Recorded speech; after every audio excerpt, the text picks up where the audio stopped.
નમસ્કાર વિદ્યાર્થી મિત્રો, હું શનિભાઈ આર શાહ શ્રી એસએન વિદ્યાલય પરિવાર વતી આ ઈ લર્નિંગ પ્રોગ્રામના અંતિમ ભાગ એટલે કે ભાગ નંબર 16માં આપનું હાર્દિક સ્વાગત કરું છું.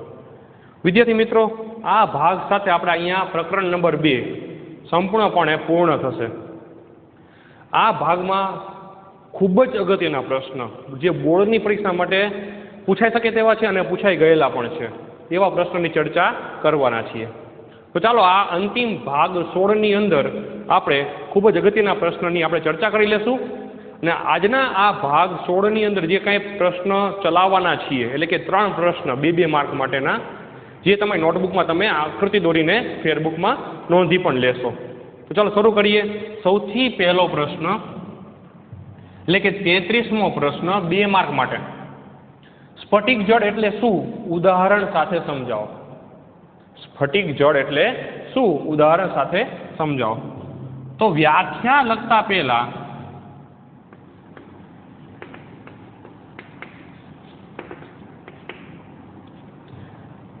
આપણે સ્ફટિક જળના અણુસૂત્રની ચર્ચા કરીશું.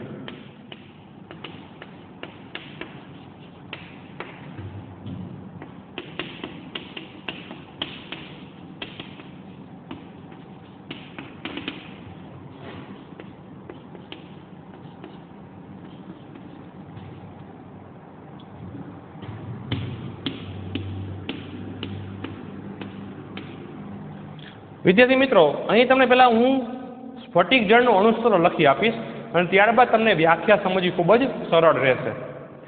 આની પહેલાના ભાગમાં આપણે એક સ્ફટિક જળનું સૂત્ર જોઈ ચૂક્યા છીએ એટલે કે સોડિયમ કાર્બોનેટનું. તો ચાલો લખીએ. પહેલું સમીકરણ સ્ફટિક જળનું સોડિયમ કાર્બોનેટના સ્ફટિક જળનું અણુસૂત્ર હતું Na2CO3 dot sodium carbonate Na2CO3 dot આપણે અહીંયા 10H2O દર્શાવીએ છીએ. આ શું છે? તો સોડિયમ કાર્બોનેટના સ્ફટિક જળનું અણુસૂત્ર લખી શકાય આ રીતે Na2CO3 ડોટ 10H2O. ત્યારબાદ આપણે લખીશું કેલ્શિયમ સલ્ફેટ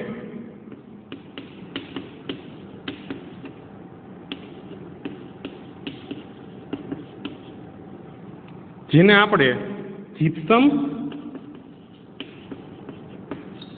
અથવા તો ચિરોળી તરીકે ઓળખીએ છીએ.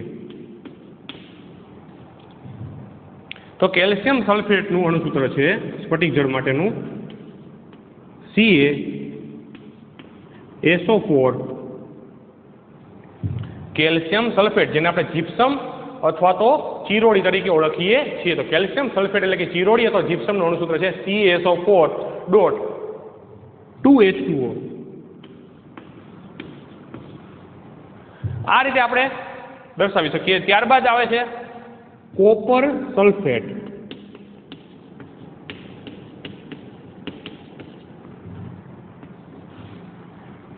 CuSO4 dot 5H2O. આને કહેવાય કોપર સલ્ફેટનું સ્ફટિક જળનું અણુસૂત્ર CuSO4 ડોટ 5H2O. અને અંતે આવે છે આયર્ન સલ્ફેટ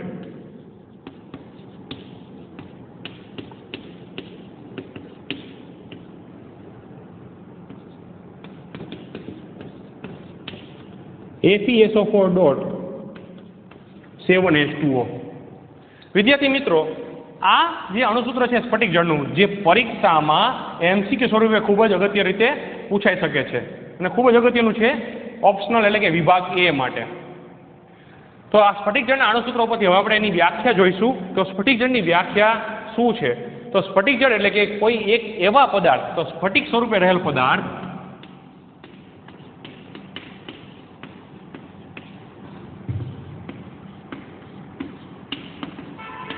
જેના એકમ અણુસૂત્ર દીઠ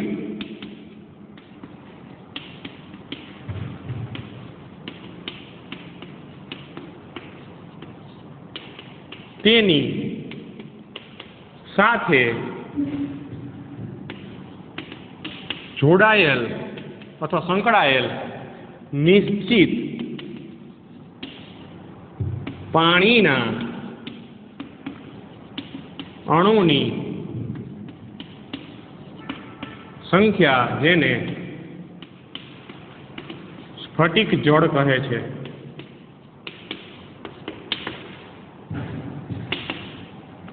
તો સ્ફટિક સ્વરૂપે રહેલ પદાર્થ, આખો પદાર્થ જે છે સ્ફટિક સ્વરૂપે છે. આ સ્ફટિક સ્વરૂપે રહેલો પદાર્થ કે જેના એકમ અણુસૂત્ર દીઠ, એકમ અણુસૂત્ર આખું એક જ અણુસૂત્ર છે, Na2CO3 માત્ર એક જ અણુસૂત્ર છે, તેની સાથે જોડાયેલા પાણીના નિશ્ચિત અણુની સંખ્યા, ધારો કે સોડિયમ કાર્બોનેટમાં 10 હાઇડ્રોજન ઓક્સાઇડ એટલે કે આપણે પાણીના અણુની સંખ્યા કહી શકાય. ત્યારબાદ કેલ્શિયમ સલ્ફેટમાં પાણીના અણુની સંખ્યા માત્ર 2 છે, કોપર સલ્ફેટમાં 5 છે અને આયર્ન સલ્ફેટમાં એટલે કે ફેરસ સલ્ફેટમાં આપણને પાણીના અણુની સંખ્યા 7 જોવા મળે છે. તો આજે 10, 2, 5, 7 એ શું છે? પાણીના નિશ્ચિત અણુની સંખ્યા. કોની સાથે જોડાયેલા છે? તો એકમ અણુસૂત્ર દીઠ આ એક સ્ફટિક છે. સફેદ સ્વરૂપે શું છે? સ્ફટિક. હા, રંગની વાત કરી લઈએ તો જે સ્ફટિક છે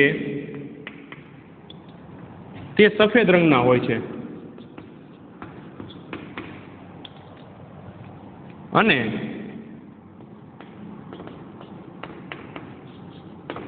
સ્ફટિક જળ છે તે વાદળી રંગના હોય છે. આ જાણકારી માટે છે જે આના પછીની પ્રવૃત્તિમાં આપણને ખૂબ જ ઉપયોગી બનશે કે સ્ફટિક જળ પોતે વાદળી સ્વરૂપે હોય છે અને સ્ફટિક પોતે સફેદ સ્વરૂપે આપણને જોવા મળે છે. તો વિદ્યાર્થી મિત્રો 33મો પ્રશ્ન 2 માર્ક માટે પૂછાય કે સ્ફટિક જળ એટલે શું? ઉદાહરણ સાથે સમજાવો. તો આપણે એના અણુસૂત્રના ઉદાહરણ આપણે જોઈ ચૂક્યા છીએ. Sodium carbonate Na2CO3.10H2O, calcium sulphate જેને જીપ્સમ અથવા ચિરોડી કહીએ છીએ, કેલ્શિયમ સલ્ફેટ .2H2O, ત્યારબાદ કોપર સલ્ફેટ, તો કોપર સલ્ફેટમાં CuSO4.5H2O અને આયર્ન સલ્ફેટ FeSO4.7H2O. વ્યાખ્યા: સ્ફટિક સ્વરૂપે રહેલ પદાર્થ કે જેના એકમ અણુસૂત્ર દીઠ, આ આખા બધામાં એકમ અણુસૂત્ર એટલે કે માત્ર એક જ અણુસૂત્ર છે. Na2CO3 એક અણુસૂત્ર, CaSO4 એક અણુસૂત્ર, CuSO4 એક અણુસૂત્ર અને FeSO4 એક અણુસૂત્ર. તો સ્ફટિક સ્વરૂપે રહેલ પદાર્થ જેના એકમ અણુસૂત્ર દીઠ તેની સાથે જોડાયેલા પાણીના નિશ્ચિત અણુની સંખ્યા, જેને આપણે સ્ફટિક જળ, આખાને શું કહેશું આપણે? સ્ફટિક જળ તરીકે ઓળખીએ છીએ. અહીં સ્ફટિક જળ પોતે વાદળી રંગનું અને સ્ફટિક જે પદાર્થ છે પોતે સફેદ રંગનો જોવા મળે છે. તો આ પ્રશ્નનો જવાબ તમે નોંધી લીધો હશે. પ્રશ્ન નંબર 33 હતો. ચાલો આના પછીની પ્રવૃત્તિ જોઈએ, 2.15 પ્રવૃત્તિ. તો નવો ટોપિક 34મો પ્રશ્ન કહી શકાય આપણા માટે પ્રવૃત્તિ નંબર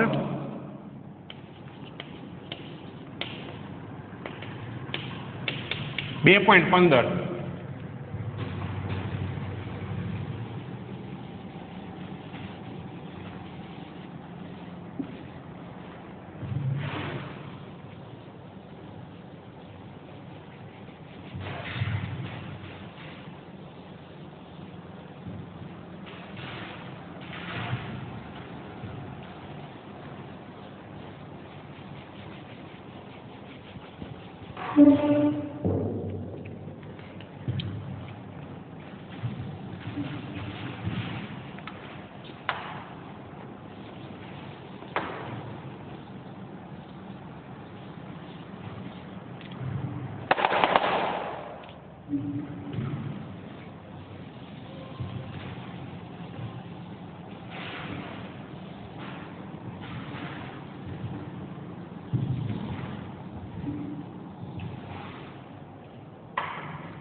તો 34મો પ્રશ્ન 2 માર્ક માટે ખૂબ જ અગત્યનો છે. પ્રવૃત્તિ નંબર 2.15 એટલે કે સ્ફટિક જળનું સ્ફટિકીકરણ કરી તેમાંથી આપણે પાણી દૂર કરવાનું છે.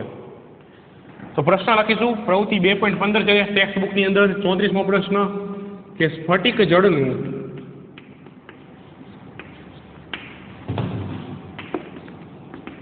સ્ફટિકીકરણ કરી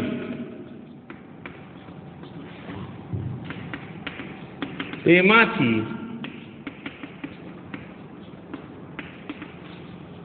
પાણી દૂર કરવાની વાત છે. વિદ્યાર્થી મિત્રો, આપણે જાણીએ છીએ કે સ્ફટિક પોતે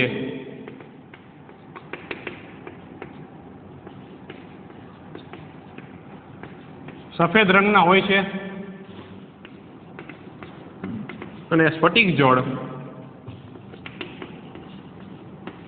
પોતે વાદળી રંગના હોય છે. તો સ્ફટિકીકરણ એક પ્રકારની પ્રક્રિયા છે. આ સ્ફટિકીકરણ શું છે? એક પ્રકારની પ્રક્રિયા જે સ્ફટિક જળમાંથી જળ એટલે કે પાણીને શું કરે છે? દૂર કરે છે. તો જોઈએ પ્રક્રિયા.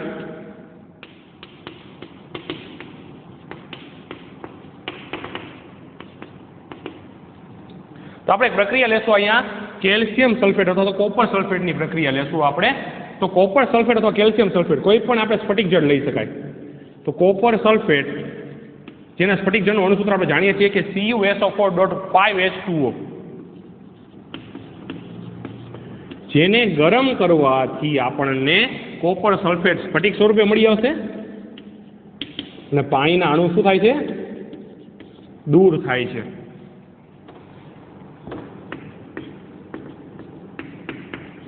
તો સ્ફટિક જળમાંથી સ્ફટિક અને પાણી એટલે કે જળ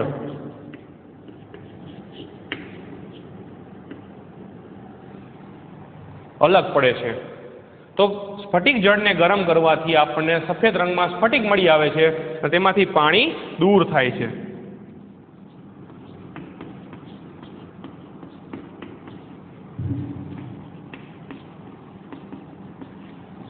જે સ્ફટિક છે સ્ફટિક આપણને સફેદ રંગે અને સ્ફટિક જળ આપણને વાદળી રંગે મળી આવે છે.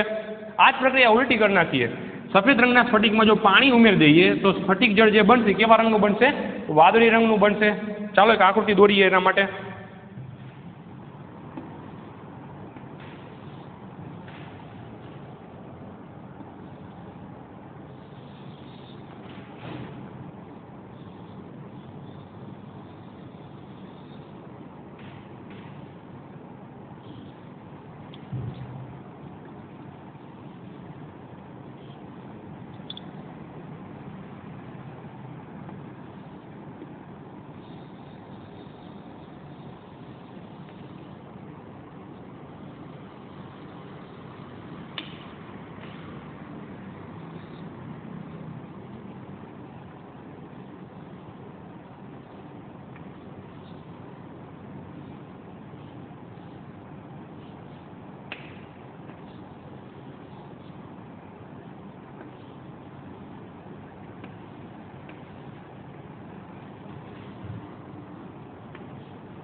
तो विद्यार्थी मित्रों आकृति में तमे जोई शको छो कस्टनरी स्टेन्ड है, तेमां एक होल्डर में कस्टनरी लगाड़ेली है, नीचे बर्नसन बर्नर है।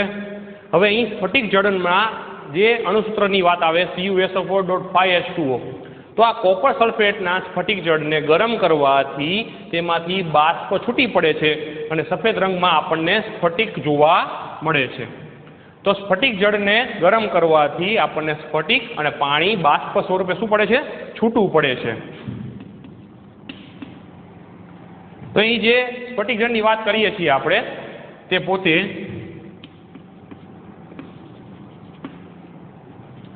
रासायणिक प्रक्रिया दरमियान आ रीते थशे। जो स्फटिक जड़ने गरम करीए तो ते वादળી रंगमांथी आपणने सफेद रंगमां स्फटिक मळी आवशे अने पाणीना अणु छूटा पड़शे। जे नाम छे स्फटिक जड़नुं शुं कर्युं कहेवाय? स्फटिकीकरण कर्युं छे तेम कही शकाय।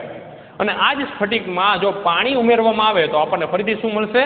तो पाणी उमेरीए तो आपणने स्फटिक जड़ स्वरूपे वादળી रंगमां आपणने फरीथी मळी आवशे। तो आनी व्याख्या छे स्फटिकीकरण एटले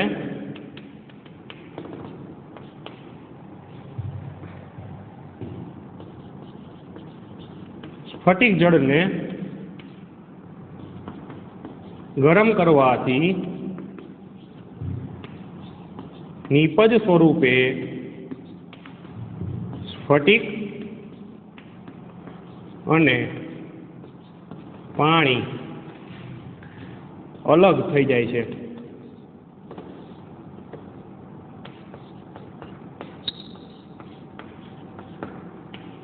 जे प्रक्रिया ने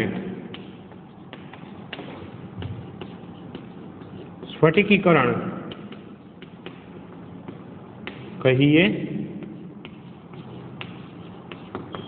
छीए। तो स्फटिक पोते सफेद रंग में हशे, ज्यारे स्फटिक जड़ वादળી रंग में हशे। रासायणिक प्रक्रिया कॉपर सल्फेट ना स्फटिक जड़ में तेने गरम करवाथी कॉपर सल्फेट स्फटिक स्वरूपे अलग पड़शे अने पाणीना अणु पण छूटा पड़े छे। जे आ प्रक्रियानुं नाम छे स्फटिक जड़नुं शुं कर्युं कहेवाय? स्फटिकीकरण। जे आपणे आकृतिनी मददथी पण जोई शकाय छे। तो आ प्रश्न जे 2 मार्क माटे अगत्यनो छे 34मो प्रश्न जे प्रवृत्ति नंबर 2.15 छे के स्फटिक जड़नुं स्फटिकीकरण करी स्फटिक जड़नुं शुं कर्युं कहेवाय? स्फटिकीकरण।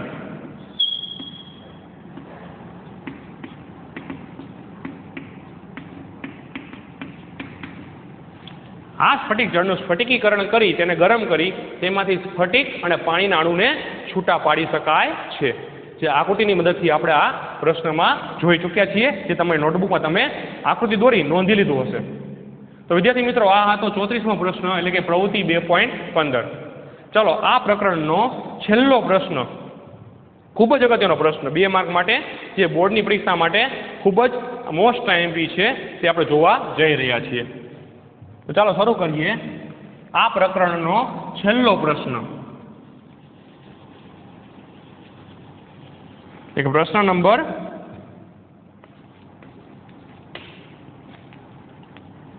35। आ प्रश्न नंबर 35 जे छे ते 2 मार्क माटे पूछाय छे अने तेनुं समीकरण पण खूब ज अगत्यनुं छे। तो चलो शुरू करिए।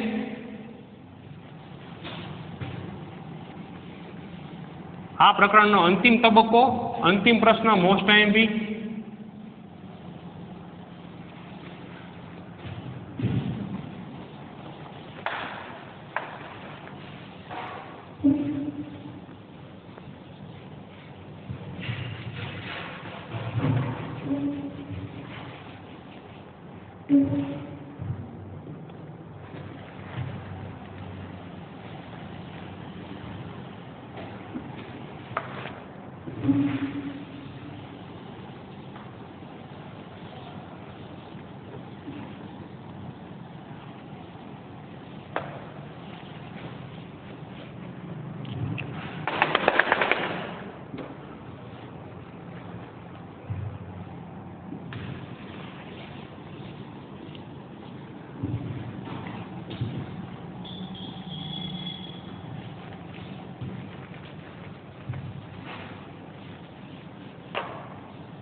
તો 35મો પ્રશ્ન જે છે પીઓપી પ્લાસ્ટર ઓફ પેરિસની બનાવટ.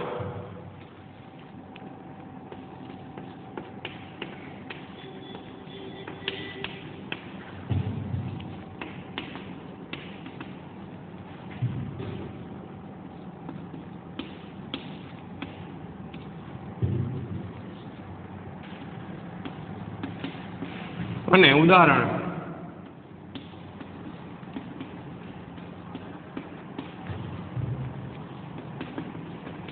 જણાવો. તો પ્લાસ્ટર ઓફ પેરિસ એટલે કે પીઓપી ની બનાવટ અને તેનું ઉદાહરણ આપણે જણાવવાનું છે, ઉદાહરણ આપવાના છે. તો વિદ્યાર્થી મિત્રો, આમાં સૌથી પહેલા કેલ્શિયમ સલ્ફેટના સ્ફટિક જળના અણુસૂત્રનો ઉપયોગ થાય છે. તો આ 35મો પ્રશ્ન આ પ્રકરણનો છેલ્લો પ્રશ્ન કહી શકશું આપણે, જે ખૂબ જ અગત્યનો છે 2 માર્ક માટે. એટલે કે પ્લાસ્ટર ઓફ પેરિસ પીઓપીની બનાવટ જણાવો તેમજ તેના ઉપયોગો જણાવો. તો સૌથી પહેલા આપણે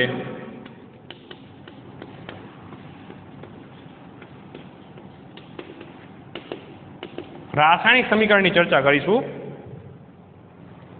તો સૌથી પહેલા કેલ્શિયમ સલ્ફેટ એટલે કે તેના સ્ફટિક જળના અણુસૂત્રની આપણે ઉપયોગની વાત કરીશું. તો કેલ્શિયમ સલ્ફેટ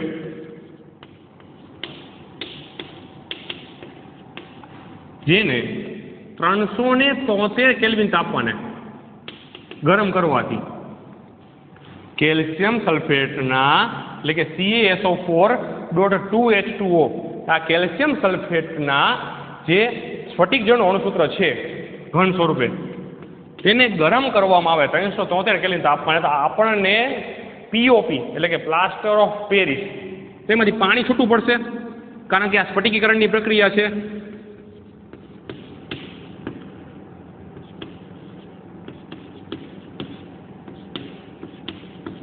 વિદ્યાર્થી મિત્રો,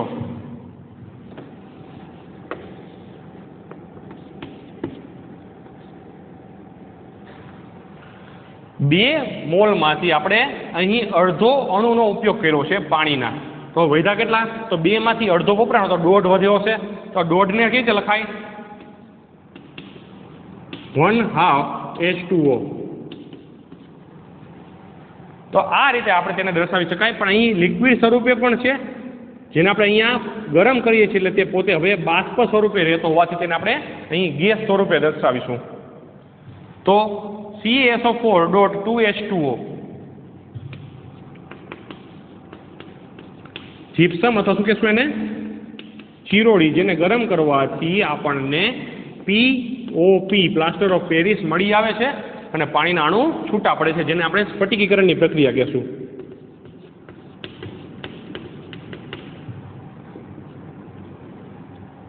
હવે વિદ્યાર્થી મિત્રો, આ જ પ્રક્રિયા આપણે ઉલટી પ્રક્રિયા કરીશું. તો આ ઉલટી પ્રક્રિયામાં આટલું જ દર્શાવવાનું છે. ફરીથી આપણે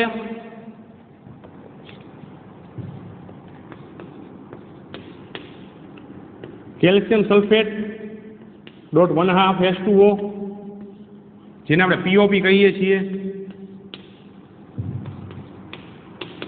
હવે જે પાણીના અણુ છે ગેસ સ્વરૂપની જગ્યાએ હવે આવશે લિક્વિડ એટલે કે પ્રવાહી સ્વરૂપે,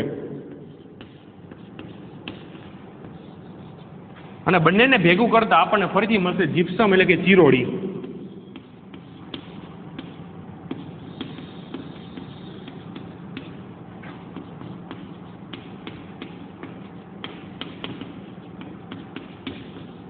જે પોતે હવે હશે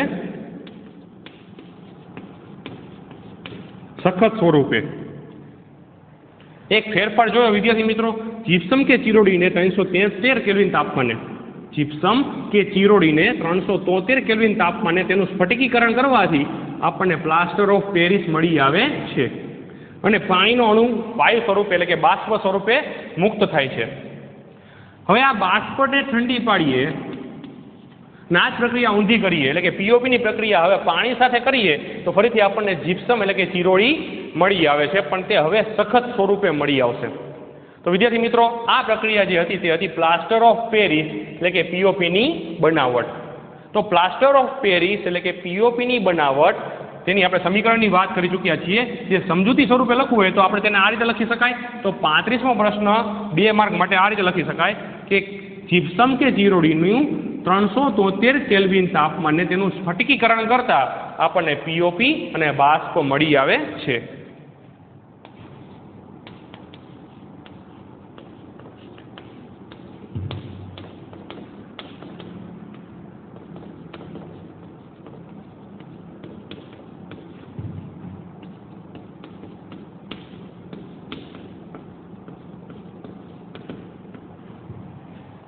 અને આ જ વસ્તુને ઊંધી પ્રક્રિયા કરવાથી પીઓપીની પ્રક્રિયા આપણે પાણી સાથે કરીશું એવા સમયે આપણને ફરીથી જીપ્સમ એટલે કે ચીરોડી સખત સ્વરૂપે મળી આવે છે. ચાલો તેના ઉપયોગની વાત કરી લઈએ. તો સૌથી પહેલા પીઓપીનો ઉપયોગ ચોકની બનાવટમાં થાય છે. ત્યારબાદ મૂર્તિઓ બનાવવા માટે પીઓપીની મૂર્તિઓ બનાવવા માટે પણ જીપ્સમ એટલે કે ચીરોડીનો ઉપયોગ થાય છે, જેમાંથી આપણને પીઓપી મળે છે. તો પીઓપીની મૂર્તિઓ બનાવવા માટે પણ તેનો ઉપયોગ કરી શકાય છે. ત્યારબાદ ફ્રેક્ચર માં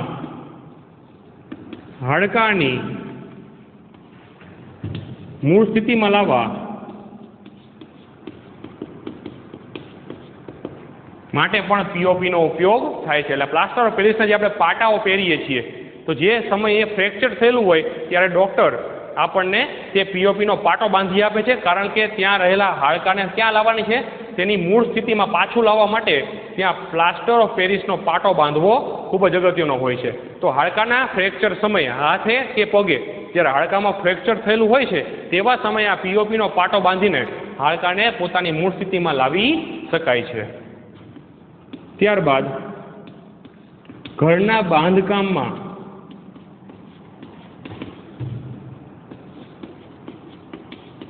ઉપયોગી છે. તો ઘર સુશોભનમાં આપણે પીઓપીનું પ્લાસ્ટર કરાવીએ છીએ ઘરમાં, તેવા સમયે પણ તેનો ઉપયોગ થઈ શકે છે. ત્યારબાદ દાંતના ચોકટાના બીબા બનાવવા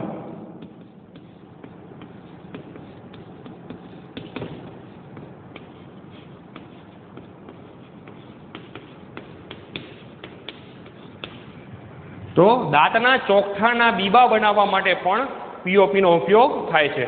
તો દાંતનું ચોકઠું ડાયરેક્ટ નથી બનતું, તે પહેલાં આપણે બીબા બનાવીને પેઢા દ્વારા પેઢાનું માપ લઈને આ પીઓપીની મદદથી પેઢાનું માપ લેવામાં આવે છે અને પછી દાંતના ચોકઠા તૈયાર કરવામાં આવે છે ડેન્ટિસ્ટ દ્વારા, એટલે કે દાંતના ડૉક્ટરો દ્વારા.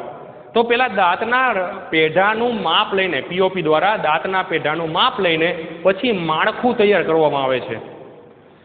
અને અંતિમ તબક્કામાં છઠ્ઠો ઉપયોગ કહી શકશું કે પ્રયોગશાળામાં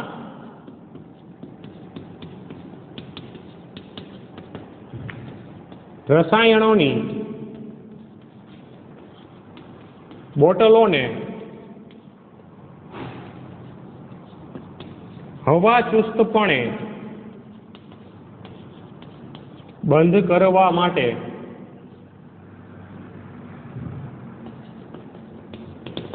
પણ પીઓપી ઉપયોગી બને છે.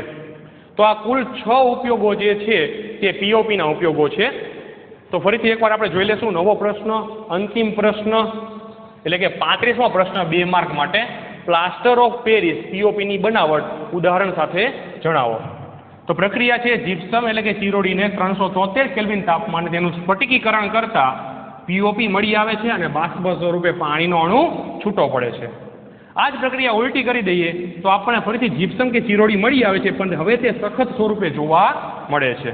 તો આ હતી રાસાયણિક પ્રક્રિયા અને તેનું શાબ્દિક વર્ણન. અંતે ઉપયોગોમાં જોઈએ તો પીઓપીનો ઉપયોગ ચોકની બનાવટમાં, મૂર્તિઓની બનાવટમાં, ફ્રેક્ચરમાં હાડકાને મૂળ સ્થિતિમાં લાવવા માટે પીઓપી વપરાય છે, ઘરના સુશોભન તરીકે બાંધકામમાં, દાંતના ચોકઠાના બીબા બનાવવા માટે અને અંતે પ્રયોગશાળામાં રસાયણોની બોટલોને હવાચુસ્ત રીતે બંધ કરવા માટે પીઓપીનો ઉપયોગ કરી શકાય છે. તો આ પ્રકરણ નંબર 2 એસિડ બેઝ અને ક્ષારના ભાગ 16 એટલે કે અંતિમ ભાગનો અંતિમ પ્રશ્ન એટલે કે 35મો પ્રશ્ન પીઓપી પ્લાસ્ટર ઓફ પેરિસની બનાવટ. તો તેની બનાવટ જોઈ અને તેના ઉપયોગો જોયા છે, જે તમે તમારી નોટબુકમાં નોંધી લીધા હશે. વિદ્યાર્થી મિત્રો, આ પ્રકરણ જે 6 માર્કનું છે જે ખૂબ અગત્યનું છે, પ્રકરણ નંબર 2, જેમાં 4 માર્ક અને 2 માર્કના પ્રશ્ન પૂછાય છે. તો સતત આ પ્રકરણનું તમે પુનરાવર્તન કરતા રહેશો. તો મળીએ નવા ભાગમાં નવા પ્રકરણ સાથે. ત્યાં સુધી નમસ્કાર, જય હિન્દ.